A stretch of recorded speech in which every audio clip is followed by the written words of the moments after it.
So, introduction to social and political philosophy. Who knows how this is going to go? Um, let me set the scene. Let me set the scene for the lecture. Okay, let me do something. So let me read you a quote. The quote goes like this. This is a quote from a letter by a wonderful Niccolo Machiavelli. When evening comes, I return to my house and go to my study.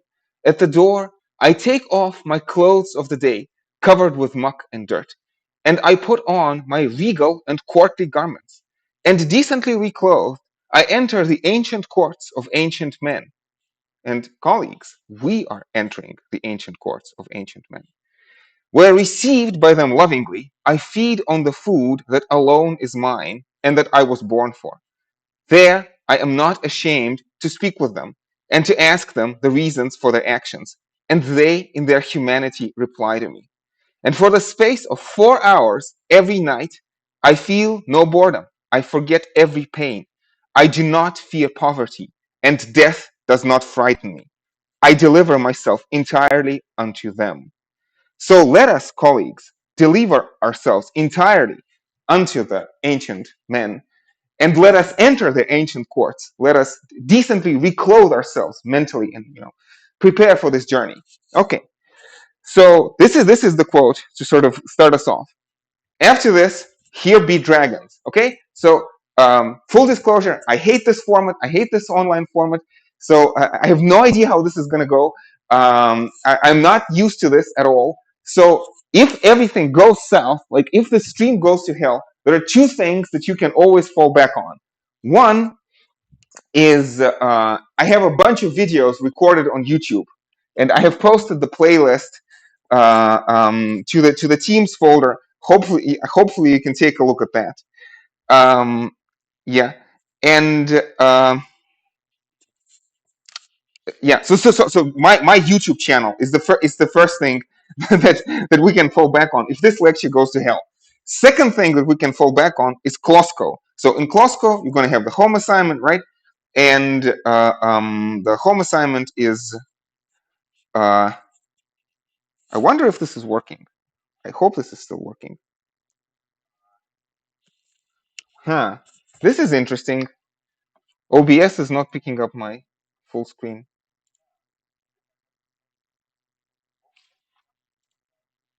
Okay. Whatever. Whatever.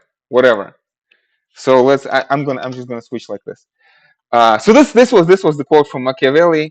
This is the "Here be dragons" warning. Okay. So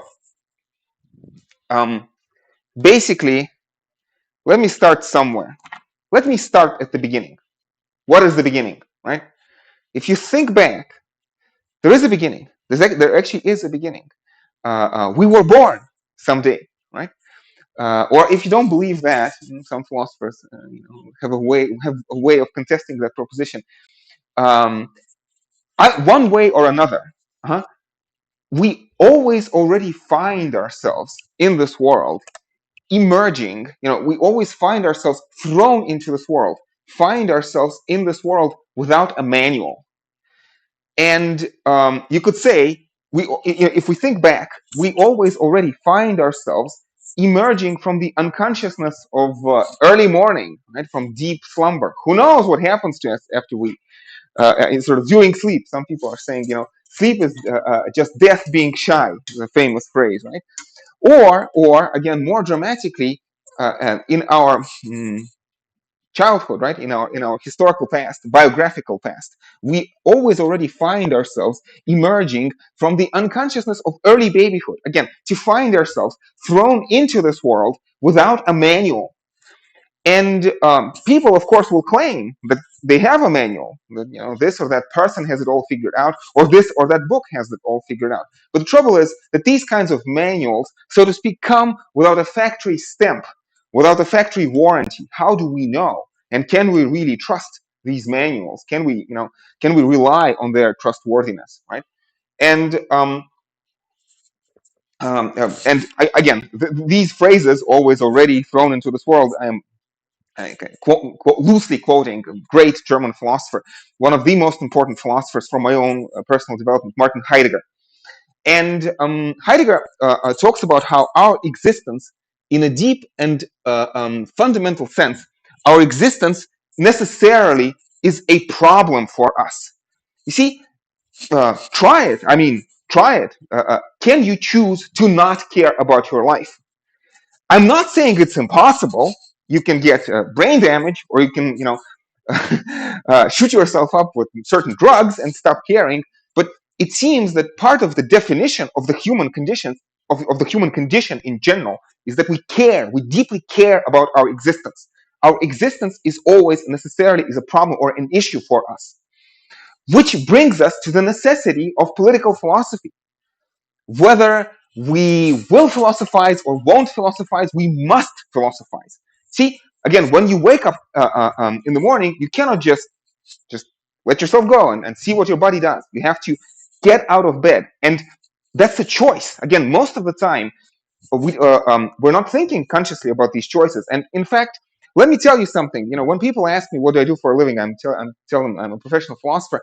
People often roll their eyes, right, because they think philosophy is this strange and abstract exercise, and I am deeply sorry for them. Okay, and in my more compassionate moments, I truly grieve for the vast majority of people alive on planet Earth today who do not have the luxury to engage in philosophy. Philosophy, again, since ancient times, again, we have this word school, which comes from the Greek word schole. Schole in Greek means leisure. Philosophy is something that a free person does in their leisure time. When I look outside the window, I see that most people do not have this leisure time to engage in philosophy. So yes, most people don't philosophize, but in some sense, you can. It's a tragedy, and you cannot blame them for it. These are the circumstances in which we find ourselves. But you, my dear colleagues, you are among the very lucky few who can engage in philosophy, and I think this puts a certain responsibility on us. Responsibility between, responsibility before whom? Before ourselves, first and foremost. Let me proceed to the next quote from Heidegger. Well, again, it's not a quote, it's a loose retelling. Again, this idea that we are suspended between the unconsciousness of birth and the anxiety of death. And in light of these 2 points of uncertainty, because we do not remember being born, we have not chosen to become born, right? And death is also something deeply mysterious to us. And who knows what happens to human beings after they die, right? So we are suspended between these 2 points of uncertainty. And the big question is, what meanings do our lives have in light of these 2 points, right? What meanings can our projects have? It's a daunting task and a daunting challenge. Will I be up to the task? Will you be up to the task? I don't know. But the stakes in this course are incredibly high. And again, I am sure we are asking the right questions. Will I give satisfactory answers?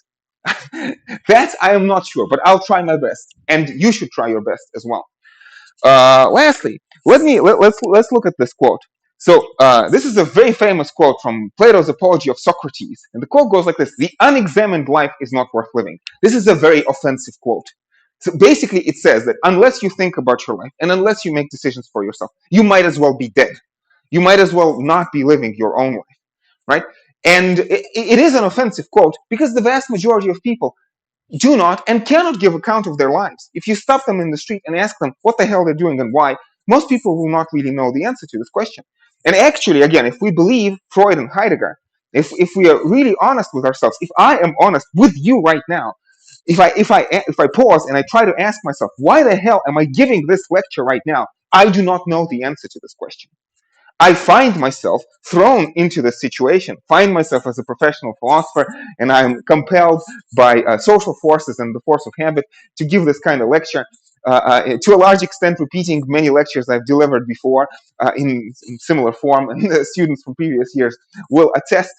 But still, so I mean, Socrates poses, again, it's an offensive statement. The unexamined life is not worth living for a human being. It's an offensive statement, and it's also a deeply challenging statement, because it seems that to examine one's own life to the very end, like to really ask the most fundamental questions and to give the answers to them is like a superhuman task, quite impossible. It's gonna would stop us in our tracks, and we would just be paralyzed and would not be able to do anything at all, because kind of endless questions with no end. Like imagine a nagging child asking why, and to any kind of answer asking why again and again and again up to infinity. And so you get vicious circles of whys. Okay, so let me try to bring this general discussion somewhere. So I hope the starting point is more or less clear. But this is a very general starting point. Many places we can go from there. But we go to the ancient Greeks. Why do we go to the ancient Greeks? There's a boring answer and an interesting answer. The boring answer is because the syllabus compels us. You are future University of London students. And within the discipline of the University of London, within the syllabus of the University of London, we have to start with the Greeks, because mostly you will be talking about the Western intellectual tradition. So you will start with people like Hobbes and Locke, maybe Rousseau, right, and others, right, bringing up to the present day, modern realists such as Mearsheimer, for example. And these philosophers rely on the basic intellectual background of the Western tradition. So for that reason, for the reason of the syllabus, we have to start with the Greeks. But you could ask, but isn't this some kind of imperialism or colonialism or Orientalism? Shouldn't we treat all cultures equally? Shouldn't we start with ancient Chinese or with ancient Indians? And my answer to you is going to be maybe. In fact, I teach many courses. Among them, I also teach so-called world intellectual history, and we do study the Rig Veda and the works of Confucius and Lao Tzu. And I think that in principle there's a case to be made, right? That there are important, valuable insights outside of the Western tradition. But alas, because the syllabus compels us and because time is short, we have to start with the Greeks. Take this as an invitation from me to you. Hopefully, maybe you will find time to study, these traditions at your own pace. Maybe in other courses. Okay, so we begin with the Greeks. Now, I promised also an interesting story. Now, I'm not sure I can entirely give the full interesting account because it really takes a long time. But let me just say something preliminarily. And preliminarily, I want to say the following. That if you look at some of the, I would say, well, it's always a controversial statement, because how do we know who are the really interesting philosophers? But if we look on some of the top names, so to speak, philosophers who are in the news, in the vogue, right? And three names come to mind, among others. And these would be Heidegger, Martin Heidegger, Friedrich Nietzsche, and Michel Foucault. And so the reason I bring up Heidegger, Foucault, and Nietzsche is because these are very influential, very important philosophers, but also very radical philosophers. Philosophers who, in their own way, sought to entirely challenge the basic fundamental assumptions behind all of our contemporary way of life, if you want, to fundamentally question whether what society is telling us, what our parents teach us, what our society teaches us, right? To call that all into question, sort of a radical reconsideration of our modern Western bourgeois way of life, if you want.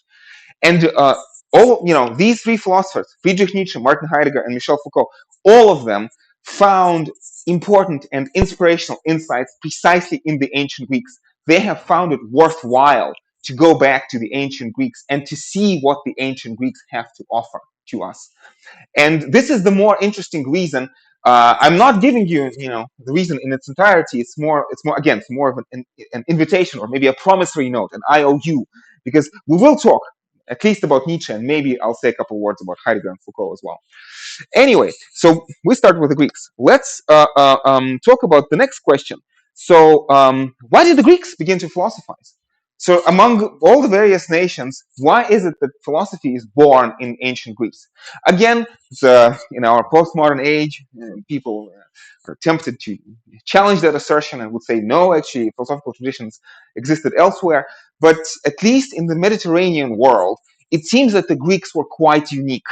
And the kind of intellectual development that we see in Greek society seems to be quite unparalleled, let's say, in ancient Mesopotamia or in ancient Egypt. Why? Why does philosophy start with the Greeks? This is a long and complicated question, and let me give you the briefest and the most superficial possible reply. So, one idea is that the Greeks were situated at the crossroads of civilization. So when we talk about Greek philosophy, actually Greek philosophy begins in modern day Turkey. Traditionally, the first Greek philosopher is Thales of Miletus. Miletus is a city in modern day Turkey because the Greeks had colonies all around the Mediterranean. So even though we say Greece or Greeks, we're not talking about Greece on a modern map, right? We're talking about the ancient Greek colonies, Greek-speaking colonies, Hellenic in culture and in language, and they stretched, all the way from Italy and Spain to Asia Minor, which is modern day Turkey. And so philosophy actually begins there. And in some sense, Miletus is this ancient city. It's a crossroads of civilizations. Ships basically sailing from Egypt to Mesopotamia. And so it's like it's a little bit to the side from the main centers of civilization. So Greeks had a certain well, first of all, certain cosmopolitanism, right? So in Miletus, it's a crossroads of civilization. You see many different people from many different places. And this stimulates thinking. This is going to be a hugely important issue in today's class. One way, one thing that moves philosophy forward is this realization that cultures are different. What one culture considers true or noble or good, the other culture considers false and base and vile, right? And this so-called factual relativism, this understanding that cultures are relative, that cultures are different, right? It actually helps propel thought forward. But not only that, Greeks were a young culture. They were young and they had a certain kind of inferiority complex. The Egyptians, could have, I think, reasonably asserted that their priests know truth about the world with capital T. But you have to understand that when the Greeks read Homer and Hesiod, the traditional Greek poetry, and when they read about the Olympian gods, surely they must have been slightly uneasy to realize that they believe in Zeus and Athena and Poseidon and all the rest of them, but the Egyptians haven't heard of these names. And again, we'll talk about this in just a bit. There's this fundamental tension, I would say, a fundamental conflict between philosophy and religion. In some sense, religion asks us to take things on faith, and this is a profoundly anti-philosophical stance. And I think it's a strong assertion. One of the founders of the Western philosophical tradition, probably you could say the most important candidate to be the founder of the Western philosophical tradition, Socrates, was actually executed by the city of Athens on the charges of impiety. So impiety or blasphemy, disbelieving the gods of the city. So I think I am quite justified in saying that there is this fundamental tension between religion and philosophy. The Greeks, again, the culture on the crossroads of civilizations, has this inferiority complex, therefore maybe slightly more open-minded to new ideas. But also, George Klosko, in your reading, will talk about how philosophy emerges in the time of crisis, especially. And I don't want to go into too many details, but about this. But the Greek life was far from harmonious, and the most important philosophical developments, which we'll talk about actually probably starting next time, well, actually this time a little bit as well, begun against the backdrop of enormous problems, enormous political problems. The most important one probably being the Great Peloponnesian War, the war that lasted on and off for almost 30 years, devastated Greek city-states, ancient Greek polis, devastated them, and led to a lot of strife and civil war and horrors, etc., etc. And this also helped provoke kinds of reflection, kinds of philosophical reflection. Okay, so there's also a technical point, and I want to omit this completely. So I have a separate video about this on my YouTube channel. If you want, watch that. It's short. It's less than 10 minutes. So basically, I just want to signal that when we talk about ancient Greeks in general and ancient Greek philosophy in particular, we have to be very careful because we have to rely on sources, and our sources are imperfect. There are problems of transmission, problems of translation. Let me clarify that. Most of ancient literature, close to 95%, maybe more, is lost to us as far as historians can tell. So most of ancient literature, about 95%, is completely lost. History is written by the winners. History is always written by the winners. And so intellectual history is also written by the winners. Well, in terms of the people who transmitted the ancient traditions, the winners were the Abrahamic religions. It was the Jews, the Christians, and the Muslims in the Middle Ages who have preserved the ancient Greek tradition. And these were far from impartial sources. In fact, they were very partial. And philosophers whom they did not like, they just burnt and never preserved. Not to mention, again, that papyrus is a fragile material, so it crumbles into dust. So unless through a very laborious process, unless you copy books by hand, symbol for symbol, which is again a very expensive and a very laborious process. Unless you make a conscious choice to preserve something, it just gets lost.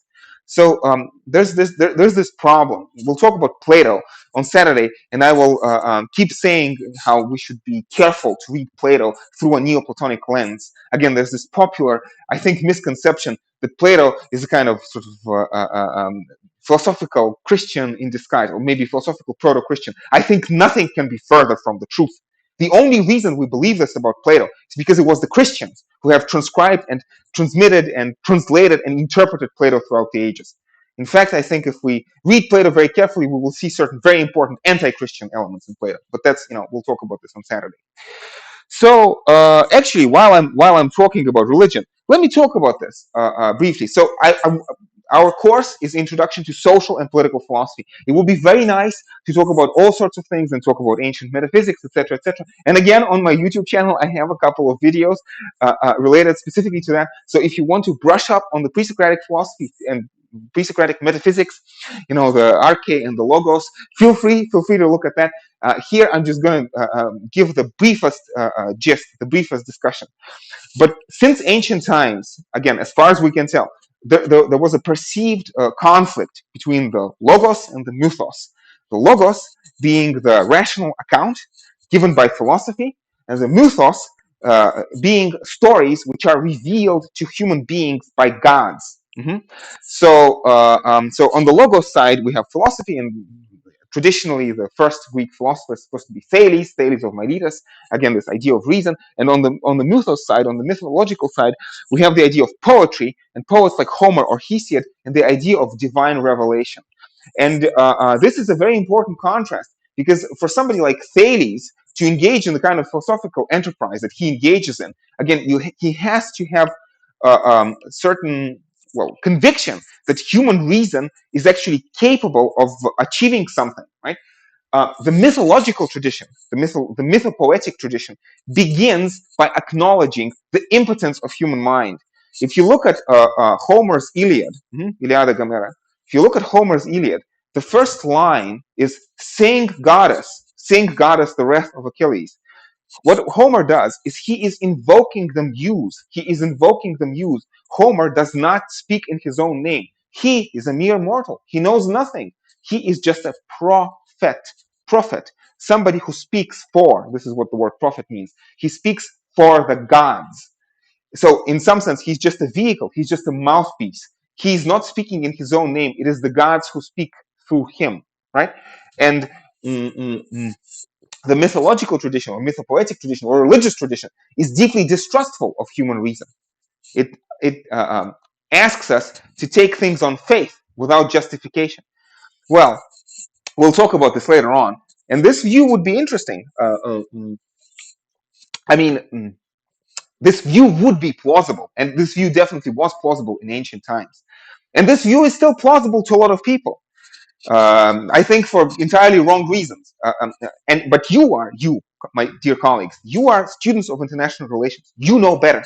You understand that if you go into United Nations or the European Union, people never agree. If there was only, let me say this as clearly as I can. If there was only one religion, if there was only one holy scripture, and this holy scripture spoke directly into people's minds in such a way that misinterpretation would be impossible and there would be no controversy, right? Then the Homeric picture, this mythological or religious picture, it will be plausible. But this is not the world that we live in. There are millions of prophets, and each professes their own kind of religion.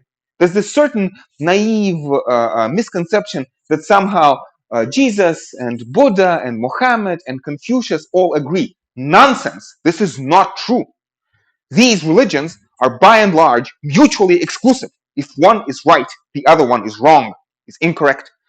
And not only that, each religion has myriads of different branches. If we take Christianity, for example, sociologists tell me that there are 40,000 denominations of Christianity. Let me repeat that. 40,000 denominations, 40,000 ways to interpret what Jesus meant. Uh-huh. And when I say what Jesus meant, I'm not sure if all 40,000 believe in Jesus. It's a complicated assertion, right? But what I'm driving at is that among these 40,000 denominations, I am sure, and you can double check my words, I am sure that most of them believe that only they have the right interpretation and everybody else is going to hell. This is how little consensus there is. And, in some sense, and again, this is a very self-serving conclusion. You have to understand, I'm a professional philosopher. This is a self-serving conclusion. But the conclusion is the following. If you want to be a good religious person, if you want to be a good Jew or a good Christian, you'd better come up with a good philosophical argument for your particular interpretation. There's a certain primacy, I would say, of philosophy vis-a-vis religion. You cannot be a good religious person unless you're a good philosopher.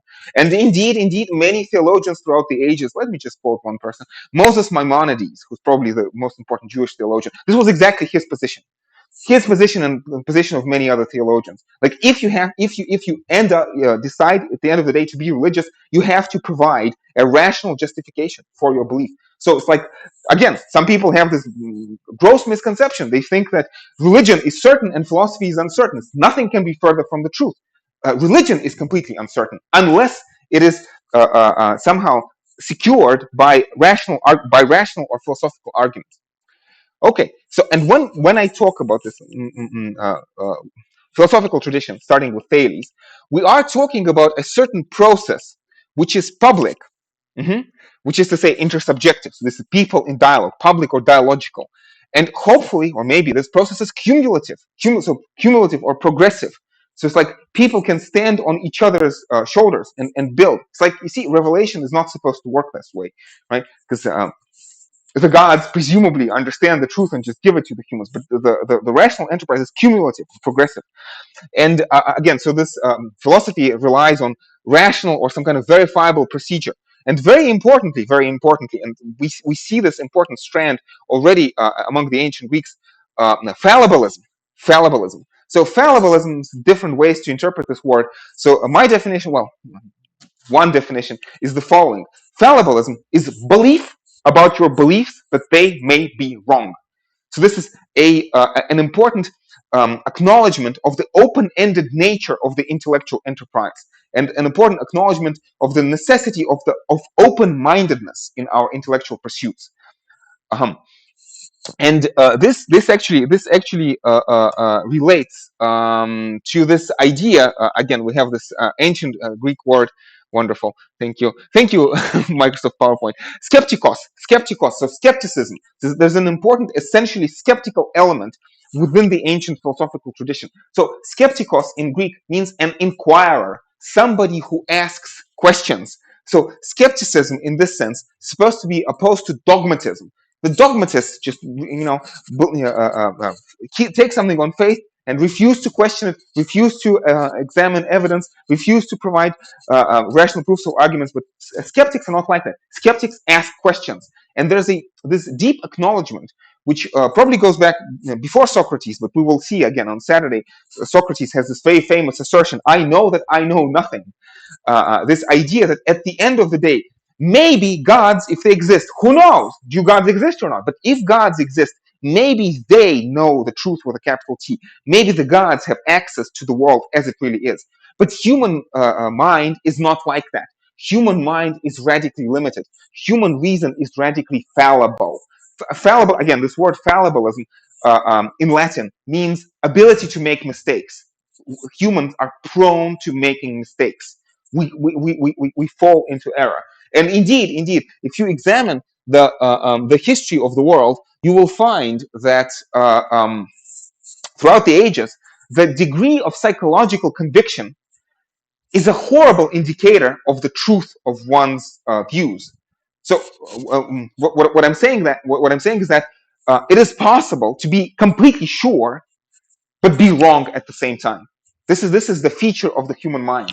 We are prone to making mistakes. Sometimes we think that what we are saying or what we are thinking is completely true beyond the shadow of a doubt, and then it turns out, and we ourselves see this. No, we're making mistakes, and this is a fundamental predicament of human nature, if you want, or of the human condition.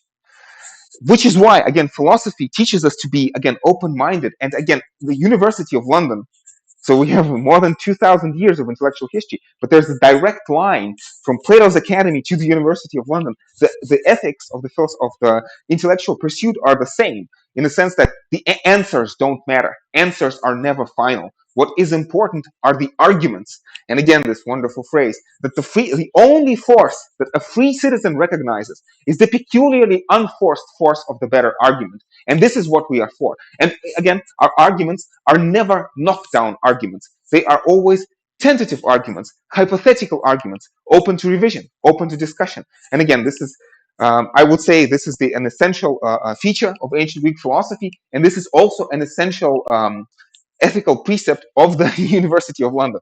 So we will, we'll have an occasion to return to this. So let me do this in one sentence. No time to talk about this again. If you want, look at the longer videos.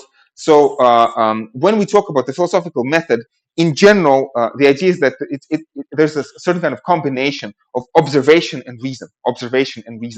So, and in philosophical jargon, this is usually referred to as empiricism and rationalism. So relying on testimony of your senses, this is empiricism, and also relying on logical derivation, this is rationalism.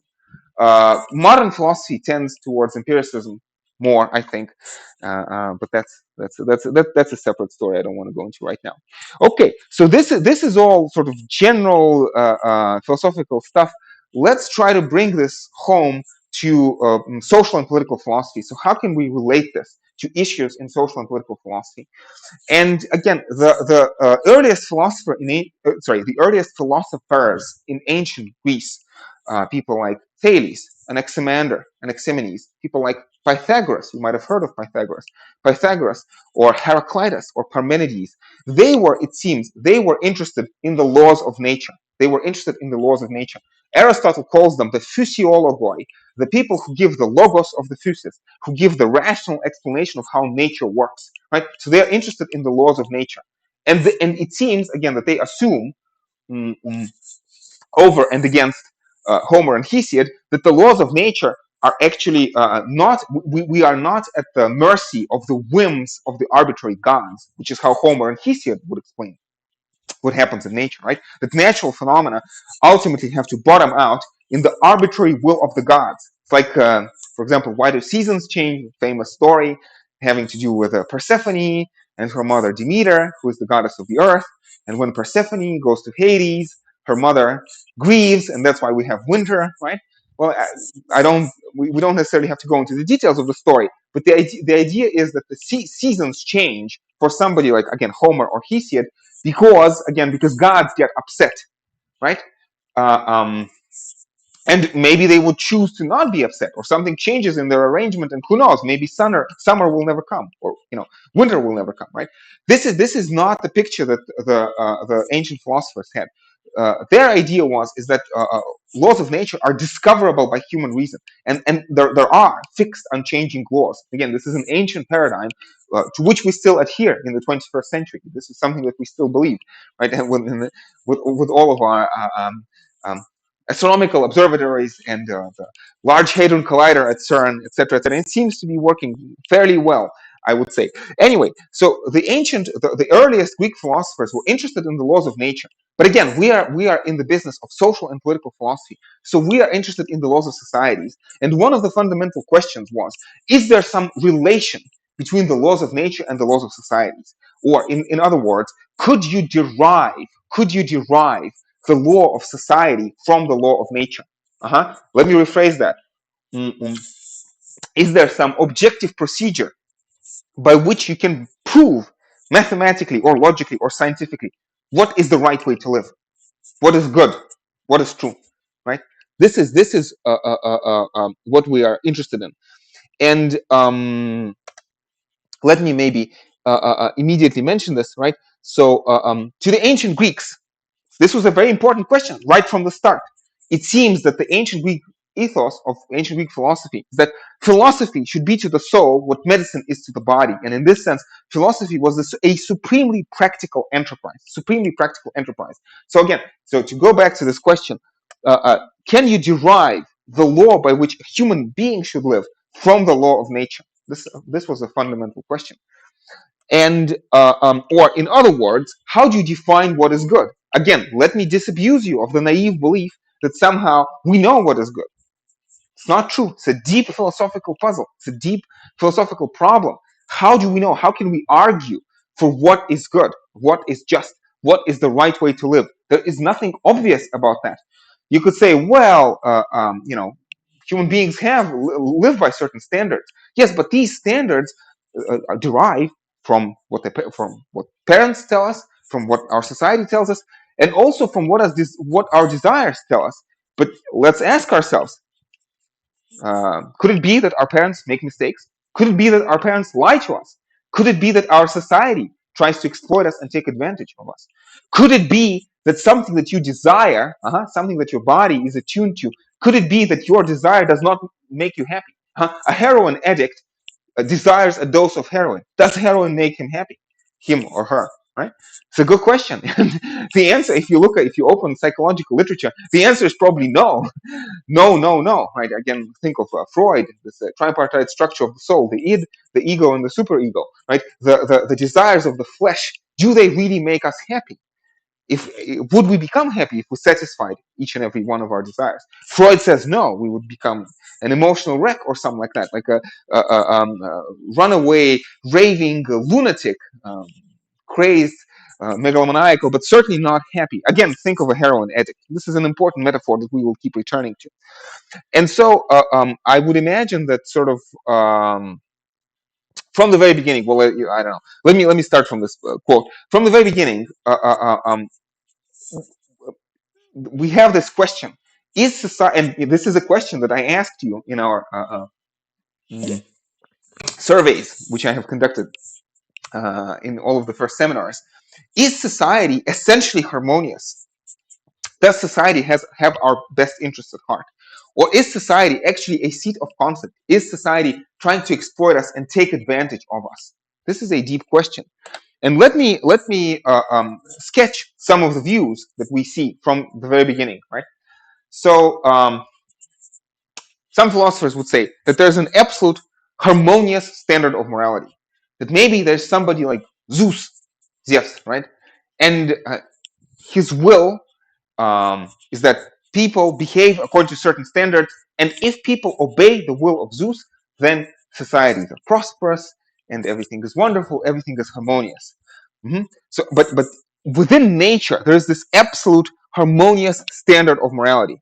So I have Hesiod here, but also I'm going to do something controversial. I'm going to write Plato, but with a question mark, because who knows? Plato is a very interesting, very tricky philosopher. Plato never writes in his own voice. I am going to, starting today, but especially on Saturday, I'm going to constantly be asking this question: is Plato a Platonist, or is Plato maybe a sophist? So Plato always has to be with a question mark. But certainly the Neoplatonic or the Christian interpretation of Plato puts him into this first camp, that there's an absolute harmonious standard of morality. There's an absolute rule of right and wrong, which is embedded in nature itself. Mhm. Okay, so the second possibility is that yes, maybe there is an absolute standard of morality, but this standard of morality leads not to harmony but to conflict. And this is a view that, again, in our sources, again, in your next reading, is going to be associated with the name of a wonderful man whose name is Callicles, who is preserved to us by Plato. And you see, it's kind of interesting that Plato chose to preserve the arguments of the sophists. We know about the sophists. Well, I'll talk about them in a second. We know about all of these subversive arguments actually from Plato. So why did he spend so much time trying to lay out their arguments? I'm sure he found their arguments at least stimulating and worth preserving. Did he agree with them or not? That's a separate point. But at least he found them worthwhile to think about, right?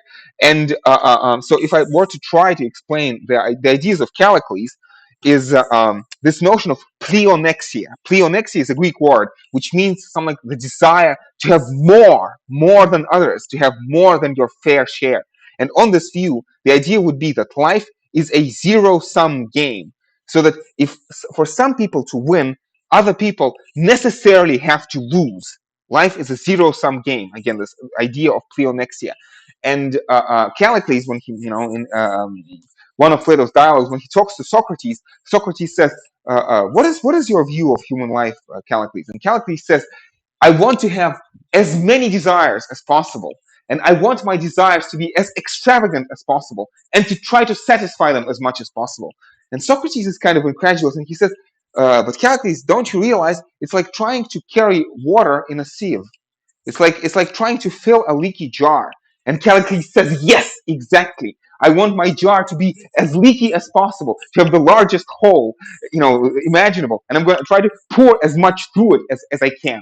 And this is the idea of the good life. Now, Callicles is a nuanced philosopher. I am making slightly a caricature of him, but let me just note immediately that Callicles has a lot of what's her face later philosophers who appreciated his work. Among them, Friedrich Nietzsche, counted Callicles among his predecessors, and there's definitely a certain Nietzschean ring, I think, to what Callicles is saying here. So again, we have three options. First, absolute harmonious standard of morality. Second, absolute conflictual standard of morality. But then you could also say that the universe is morally neutral, that actually the universe doesn't care about us. That, maybe we live, maybe we die, the universe does not care. And there is no objective standard of morality. And again, this is a position in our readings claimed by Protagoras, but we will see modern philosophers also pointing to these positions. In fact, let's talk about modern philosophers. So this absolute harmonious standard of morality, the most important, because remember, our main philosophers, 6 main names is going to be Hobbes, Locke, Rousseau, Mill, Hegel, Marx. Out of these 6, only Hegel will defend the first position. But he will provide a very interesting and a very sophisticated argument in defense of this position. That indeed there is an absolute standard of morality. There is an absolute standard of right and wrong, which is in a very convoluted way expressed throughout human history. There's a higher reason embedded in the historical process, which drives towards this end state, which Hegel calls the Rechtsstaat, or the constitutional state of laws. If you talk about absolute conflictual standard of morality, the second option, again, Nietzsche, but with a question mark, because Nietzsche, again, is a very difficult philosopher to interpret. And at the end of the day, I think that the Übermensch is about conflict, but the idea of the Übermensch, the idea of the Superman, is about conflict and is about the struggle and the overcoming. But it is about, I think, first and foremost, about internal conflict of the human individual with themselves, with him or herself, right? And overcoming of our nature. Man is something to be overcome. And at the end of the day, I think if you think about this very carefully, if you look at this very carefully, I don't think that Nietzsche actually promotes competition between human beings as an end in itself. In fact, if you've read the book Thou Spoke Zarathustra, some of you have alluded to that. In fact, Zarathustra seems to have a lot of sympathy for humanity. So maybe there is a hint of a consensual project in Nietzsche as well. We'll talk about this later on. But then this last point, this idea that the universe is morally neutral, and we are thrown into this world without a manual, and the universe is not going to help us, and there is no good God who's going to make everything straight and rectify all the injustices. It's up to us. We have to take matters in our own hands. This seems to be by far the most favored option. So definitely, this is something that we're going to see in Thomas Hobbes, in John Stuart Mill, and then, of course, very importantly, in Karl Marx. As Marx says, the fundamental task of philosophy is critique, and the first task of any critique is critique of religion. We'll talk about this in due course. Anyway, so let's go back to the ancient Greeks and let's fill this out some more. So actually, in what way do I want to proceed? Well, again, let's keep this picture in mind. Okay, there's three options: absolute harmonious standard, absolute conflictual standard, and the universe is morally neutral. And let's focus on this third assertion that the universe is morally neutral. This idea of the moral neutrality of the universe is associated very powerfully with this dichotomy between physis and nomos. Physis and nomos. These are two Greek words. Physis means nature, and nomos means convention. And I kept talking about these people. I kept using this name, sophists. Sophists. The ancient Greek word sophos means wise person. Well, sophos means wisdom, and sophist means wise person. And originally, this was just a word that denoted people who had some claim to be wise. But over the years, this has become a pejorative term through a successful smear campaign by, well, to some extent, I think Plato is responsible for that. And today we know that the word sophist and sophism, they are used as pejorative. These are words of abuse. These are terms of abuse, right? So why were the sophists so scandalous? Who were the sophists? Well, sophists, they do not really form any kind of unified school. Many of you are going to be doing presentations on the sophists this Thursday and Friday, so we'll have a chance to examine their ideas. So sophists did not really present some kind of a unified school, but still, like there was something kind of a loose association of particular characteristics. So sophists usually were traveling, itinerant teachers of rhetoric. So they traveled to place and they taught rhetoric. And both of these elements are important.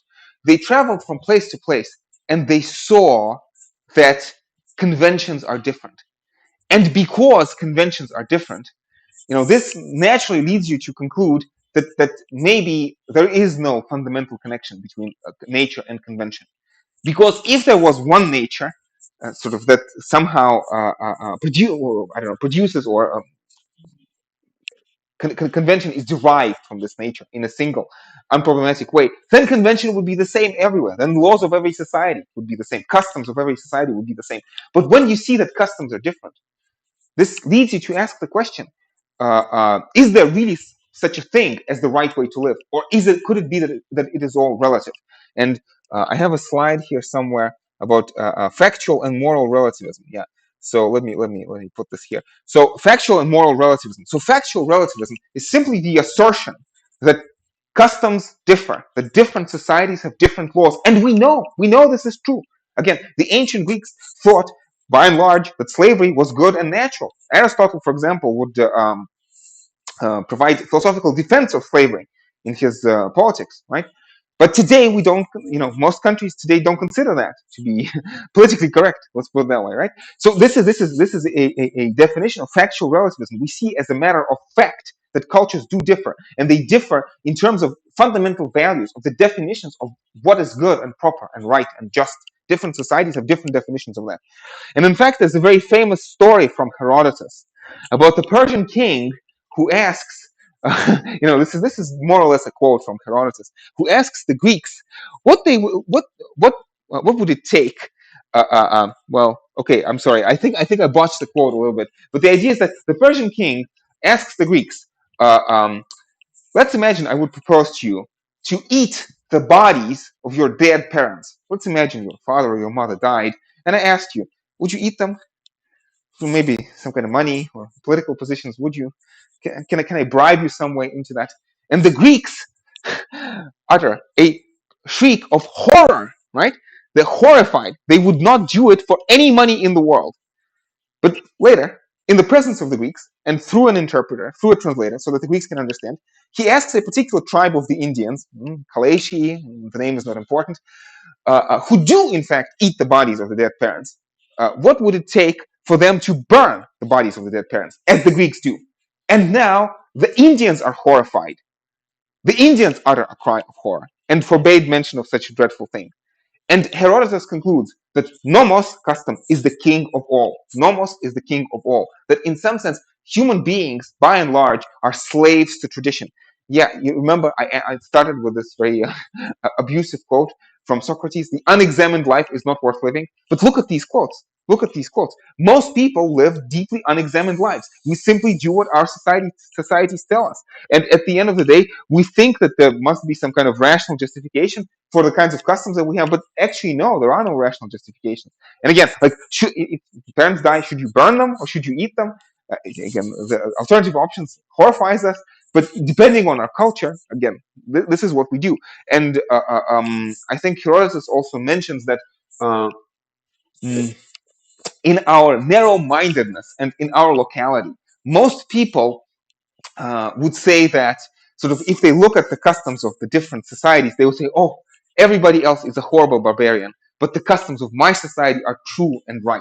But can you really prove that? Can you really argue that? This is not what the Sophists concluded. So the Sophists, I remind you, were itinerant teachers, traveling teachers. They traveled from place to place and they taught rhetoric, and they observed that customs are different. And because of this observation, they got this what's the right phrase? They had this intimation, this suspicion that maybe there is no such thing as the right custom, as the right way to live. There is no sanctioned morality in the world. Again, so basically, this is the third option, that the universe is morally neutral. There is no such thing as the right way to live. Okay, and so I mean, what does it mean to say that? You know, if we say that there's no one right way to live, where do we take our standards from? Let me give you just a couple of quotes. So, and again, so this is the first class, so I want to set the stage for what comes next. So I could give you a quote from Protagoras, but let's start with a quote from Hobbes. This is a wonderful quote. Listen to what he's saying. Whatsoever is the object of any man's appetite or desire is that which he, for his part, calls good, and the object of his hate and aversion he calls evil, there being nothing simply and absolutely so. So one person likes planting flowers, plants flowers and calls it good. Another person likes eating children or the splashing of warm blood on his cheeks. And this is what he calls good. But nothing in and of itself is absolutely good or absolutely evil. It all depends on our desires, and desires change. They're different relative to each person. Nothing in and of itself absolutely is good or evil. This is again a very strong assertion. Another philosopher we'll talk about, David Hume. David Hume again talks about this, that you cannot derive morality from rational principles. Morality is deeply irrational, and again, it's rooted in our desires. It's the same idea that we have seen in Hobbes, just expressed in a different language. So Hume says, it, again, a very scandalous assertion, it is not contrary to reason to prefer the destruction of the whole world to the scratching of my finger. It is not contrary to reason to prefer the destruction of the whole world to the scratching of my finger. It may be contrary to my desire, but it is not contrary to reason. Reason simply tells us how to achieve our desires, but it doesn't tell us what is actually good or evil in and of itself. And let me continue this phrase. Now let's go back to the ancient Greeks. Again, it's a kind of the same idea. Wonderful Greek philosopher, one of my favorite Greek philosophers, definitely my favorite pre-Socratic, Heraclitus. Heraclitus says, to God, well, when he says God, it's complicated because, ancient Greeks were polytheists. So when he says God, we should probably read this as if somebody said to a man. So maybe it's not to God, but to divine intelligence. Let me do a little correction here. To the divine intelligence. Let me see. I wield the PowerPoint. I wield the power. Anyway, so to the divine intelligence, everything is beautiful, good, and just. Humans, however, think some things just and other things unjust. Now, think about this phrase. Again, this phrase is so deeply scandalous. Think about this. Everything, everything, maniacs hacking people to pieces is beautiful, good, and just. Children rotting in their graves is beautiful, good, and just. You know, let me not continue. Fill in your own favorite, horror movie or horror story. Everything is good and just to the divine intelligence, and humans, from their limited perspective, bound up on their desires, consider some things just, some things unjust. But again, think back to this Hobbesian phrase. But in and of itself, nothing is good or evil. And this is the Kant, continuing this line of quotes.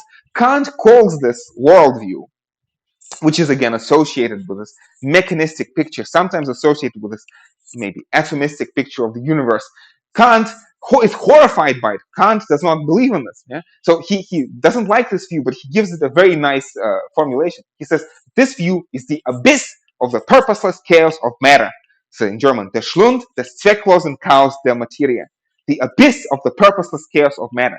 Nothing in the world makes sense. It's only our petty desires. But ultimately, there is no deep significance to our lives. Okay.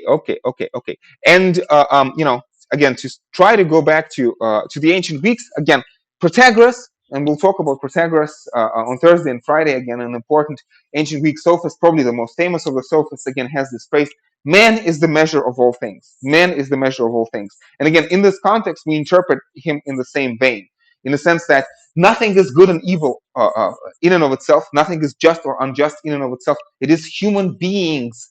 And for Protagoras, he talks about human cultures. Human beings collectively decide. But, they can decide one way or another way. And you could say, no, I don't believe that. You could say, I believe that there's an objective standard of morality. And maybe a lot of people actually believe in God. But I have a challenge to them. I'm not, again, notice, in philosophy, there's no such thing as the knockdown argument. But this comes very close. It's not a knockdown argument. But this is a deeply problematic assertion, right? The problem of evil. If there is a God or gods, and they are good, why is there so much evil in the world? It's a deep question. And again, very often philosophy professors talk about the problem of evil as if this problem has to have an obvious solution. Well, maybe it doesn't have an obvious solution. Maybe the solution to the problem of evil is that gods don't exist. In fact, some of the ancient Greeks, like ancient Greek Epicureans, or some of the ancient Buddhist scriptures actually deploy this argument against the existence of God and take this as a proof of God's non-existence, or at least proof of the fact that if God or gods exist, they do not care about us, right? And again, not to mention that, and I have this underlined there in italics. Also, if indeed there are objective values, why is it that we cannot agree? Why is it that in the 21st century, again, in the United Nations, people cannot agree on what the objective values are? Why is it that we are torn between these alternatives? Again, I think I'm not saying this is a knockdown argument, but I think it's a prima facie, like first sight indication that we should take philosophers like Hobbes or like Protagoras. We should take the Protagorean challenge seriously. Okay, and indeed, we'll talk. Well, let me probably start with Protagoras. Yeah. So, yeah. So Protagoras. Complicated story. So basically, if we begin with this assertion, if we begin with this position that nothing is good in and of itself, how then are humans supposed to live? How is society possible? And how do we define justice? And basically what Protagoras is going to say is that justice is unnatural. There is no such thing as natural justice. There is no such thing as the standard of right and wrong, which is objective, right? But it is necessary through some form of the social contract. So in some sense, the ideas of the social contract go back to Protagoras. It is necessary for human beings to find some kind of an agreement, because the alternative is just too horrifying. because sort of otherwise, unless we agree, so even though nothing is objectively good or evil, nothing is objectively good or evil, but unless we agree, life just becomes too chaotic. And he tells a story. It's a very interesting story. Again, goes back to Plato's dialogue by the same name. Actually, the dialogue is called Protagoras. And in this story, Protagoras talks about how human beings were created. And it's a very interesting story because in this story, human beings are forsaken. The gods, they distribute all the talents to the various beasts, but they forget to give any innate abilities to human beings. So, I don't know, bears are big and strong, and monkeys can climb trees, and cheetahs can run very fast, cats can see at night. But to the human beings, gods forgot to give anything. In fact, gods ran out of the talents. So human beings are born without any kind of innate instinct. And this points to a certain kind of unfinishedness in the fundamental condition of the human being. Again, when we talk about Jean-Jacques Rousseau, he'll talk about this. He'll call it in French, well, he'll use the word perfectibility, by meaning that human beings can be perfected in the sense that they are not yet perfect, that they are not yet complete. There's a fundamental incompleteness or unfinishedness of humanity, right? So in some sense, the idea is that animals are predetermined by their instincts, predefined, pre-programmed by their instincts, but human beings are not. And Protagoras says that what happens is that human life is horrible and human beings fight against one another and there is no justice. So what Zeus does is that Zeus gives human beings justice, and this is how they can survive. But immediately in the story, you can see sort of the problematic nature of this assertion, because it's not like justice is natural to us. Justice is not natural. In fact, every child, since the time that they're born, has to be subjected to rigorous regimen of punishments and beatings and spankings and indoctrination. And Protagoras compares this to the straightening of warped wood, straightening of crooked wood. Выпрямление кривого полена, if you want, right? So justice goes against our nature. And again, when I read this, I have this incredible vibes of Michel Foucault. Michel Foucault, this idea of discipline and punishment, right? That the way that we become human is that society, since early childhood, indoctrinates us in certain ways through a system of micro punishments and micro rewards, but more importantly, micro punishments. Since early childhood, teaches us to be a certain way. Again, like pre-programs, predefines us in some sense, right? Rules over us, if you want, right? Enslaves us even, if you want, right? And Protagoras says that so even though justice is unnatural and requires this violence that parents necessarily perpetrate against their children, but still, it's much better than the alternative, because the alternative is something akin to this Hobbesian war of Orgenstall, such that everybody loses. But you gotta see, this is a problematic argument from the very beginning.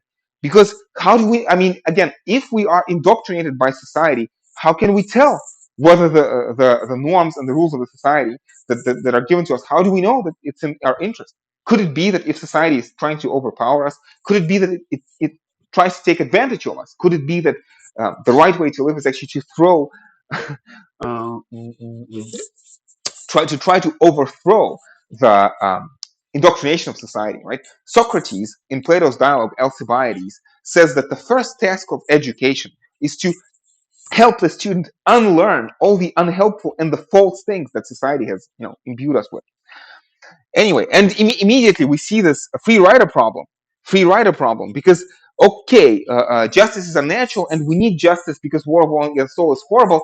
But could it, let's imagine that most people follow the laws of justice, but a few people, a minority, flout the laws of justice and get away with it.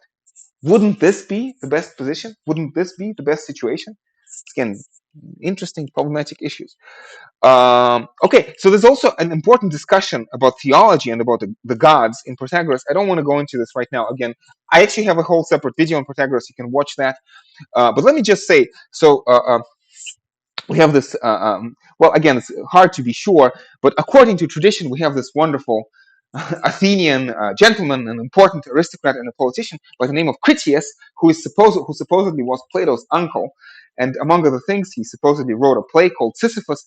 And in this play, he talks about how it's actually not gods who create men, but it is men who create gods. And more specifically, he imagines that gods are myths, socially useful myths, myths that, again, are not literally true in any sense, but are politically useful. Politically useful in that they enforce obedience. That, again, the purpose of the myths about the gods is to make sure that people obey the laws out of fear of punishment, right? Fear of punishment because, maybe gods see things that other human beings don't see, or maybe, like, even if you get away with injustice in this life, maybe you will be punished after you die, right? But again, like, from the very beginning, there is this problematic question. But what if the rules of your society are wrong and false and unjust, and the religion of your society is also wrong and false and unjust, and just reinforces that? And these scary stories about the gods simply add insult to injury. Again, it's very deeply subversive issue. Protagoras seems to come down again on this consensual side. Protagoras seems to not really have believed in the gods. Protagoras, in Protagoras we see this earliest statement of agnosticism. Agnosticism, this idea that human mind is just simply too limited.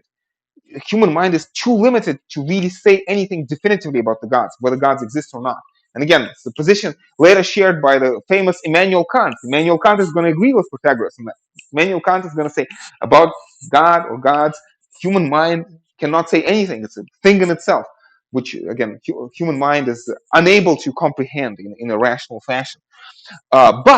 And here's again another parallel between Protagoras and Kant. Both of them are going to say that we have to believe in, even though we cannot prove the existence of the gods, we have to believe in gods because this is what makes society possible. Again, and this is sort of this consensual, this optimistic conclusion that yes, religion is false, but it is socially necessary. It is socially useful. But there are alternatives. There are alternatives. And the alternatives are, we have Thrasymachus and Callicles. Thrasymachus in Plato's, so these are two different sophists. Thrasymachus is an important character in Plato's Republic, and Thrasymachus is going to say, no, Protagoras, you are wrong, you are wrong. In fact, Thrasymachus says, in every community, there is the stronger group, there is the stronger party, there is the ruling class, and they rule in their own interest. They make religion in their interest. They make laws in their interest. I'd say it's a proto-Marxist position, very much. So I think it's very legitimate to see Thrasymachus as proto-Marx, somebody who foreshadows social criticism, Marxian style social criticism.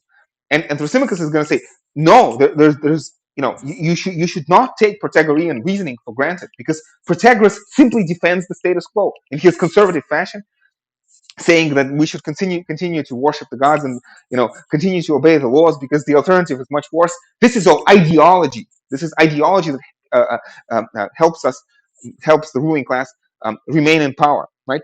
And so Thrasymachus kind of, I think, emphasizes more this idea of the clash within society between the ruling class and the ruled.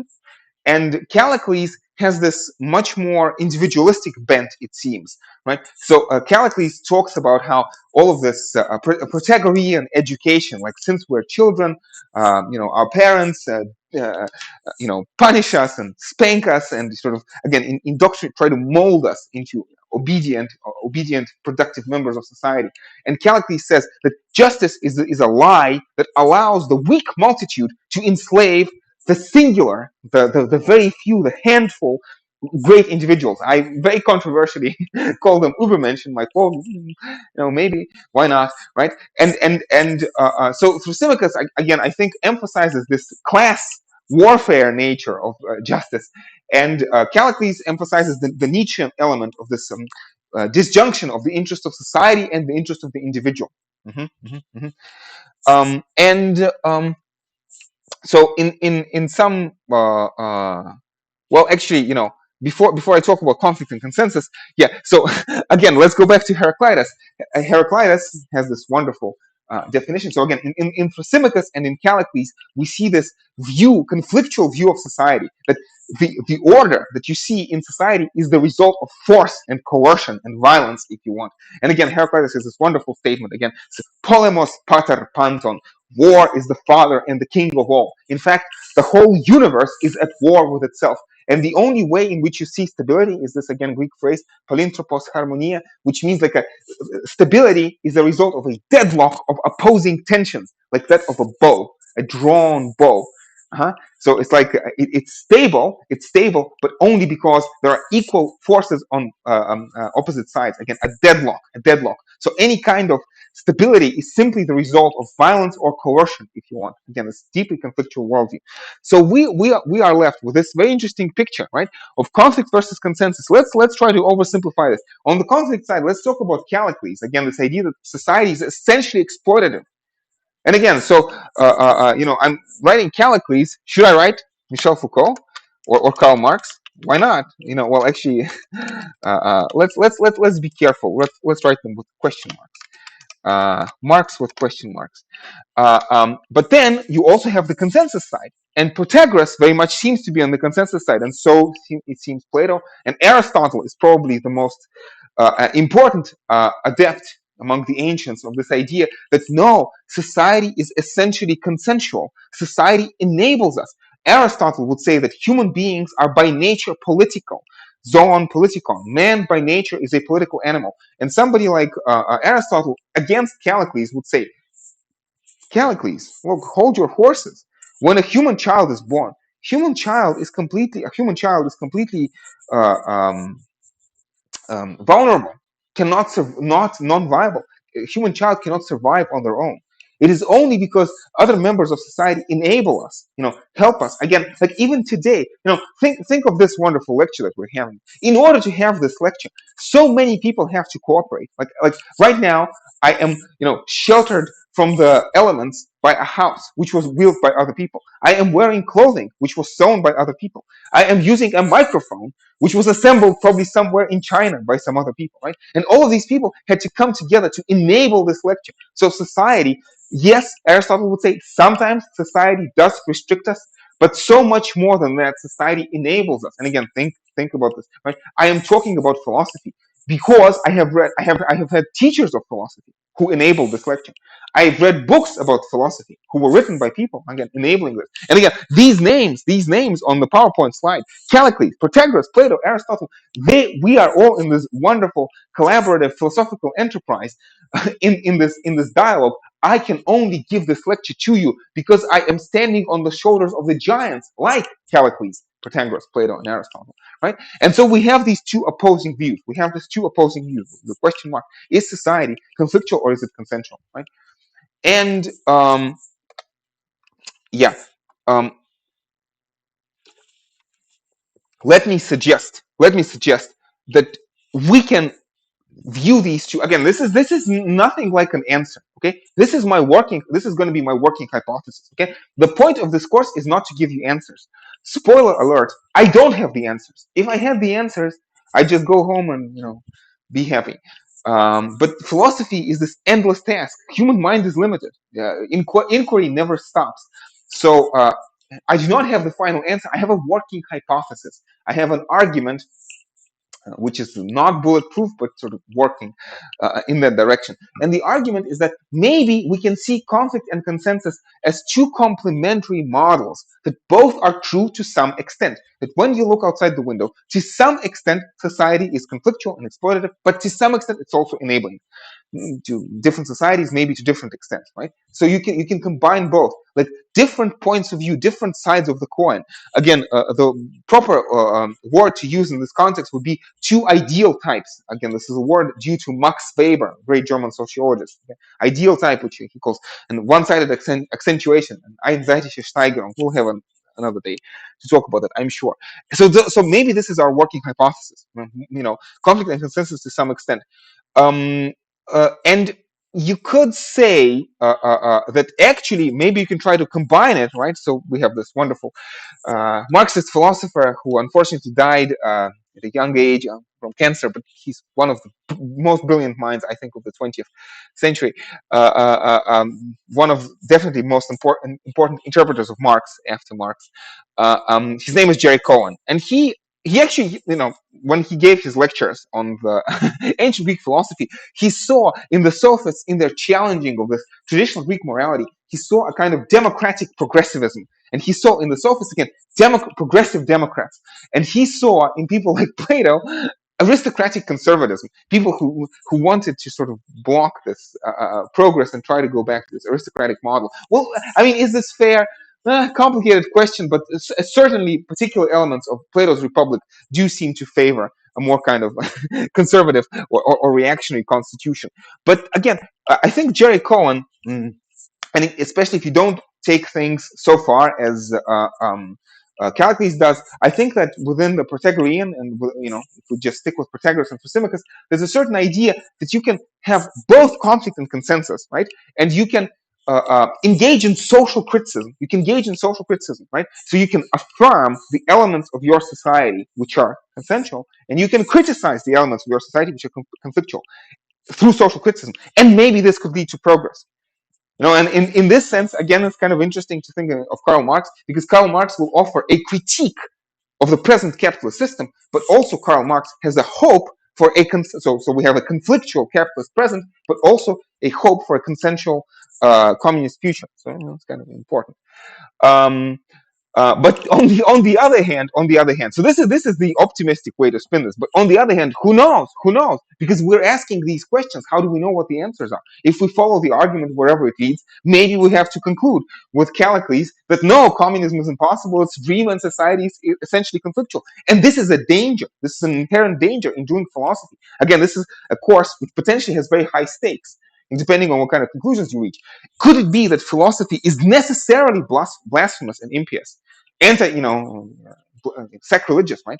And necessarily subversive and anti-patriotic? Again, remember, basically Socrates, one of the founders of our tradition, was executed by the city of Athens on the charges basically of treason and of impiety towards the gods, and actually also of corrupting the youth of Athens. And sometimes when I give lectures like this, think about this.